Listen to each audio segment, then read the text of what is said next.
New Orleans was aflame with racial hate and street violence.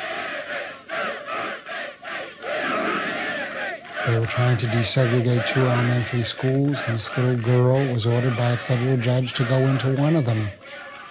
And she was there all by herself. The whole white population had boycotted the school. No other children with her. And I happened to see this little child going into a school in New Orleans at the age of 6 to the 1st grade. I thought to myself, I would like to know that child. I'd like to know what's happening to her. One day, having now spent months getting to know Ruby and being rather puzzled at how normal and stoic and strong she was, going through this kind of living hell. 200 people waiting at 8:30 in the morning to tell her they were going to kill her. 200 people in the afternoon telling her they were going to kill her. 25 federal marshals taking her into that building.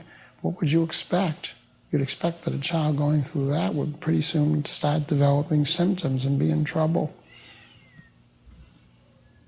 I waited, and there weren't any symptoms, and she kept going and learning and being the Ruby that she was, a normal 6-year-old black child, very poor background. Parents didn't even know how to read and write.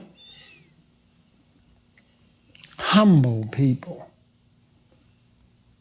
One day, her school teacher said to me, she'd been looking out of the window, and she saw Ruby yet again coming to school.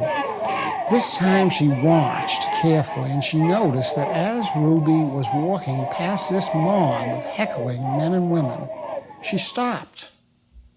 And the teacher saw her lips moving. I said, Ruby, your teacher told me today that she saw you talking to those people in the street. She said to me, Doctor, I told her that I wasn't talking to the people. I said, well, who were you talking to, Ruby? She said, I told her I was talking to God. Could you tell us, tell our audience why you took them out? Because I didn't want them to go to school with the niggas. Why were you praying to God? She said, I was praying for the people in the street. I said, why were you doing that, Ruby? And she said, well, because I wanted to pray for them. I said, you did want to pray for them? Yes, she said. I said, Ruby, why would you want to pray for those people? And then she looked at me and her eyes widened and she said, well, don't you think they need praying for? That stopped me cold. Where did she get that idea, Ruby? She said, well, my mommy and daddy have told me that, and the minister told me that in church. She said, I pray for them every morning, and I pray for them every afternoon when I go home. I say for the mothers to keep their kids out of school all together. We're white people. We don't want them to go to school with niggas.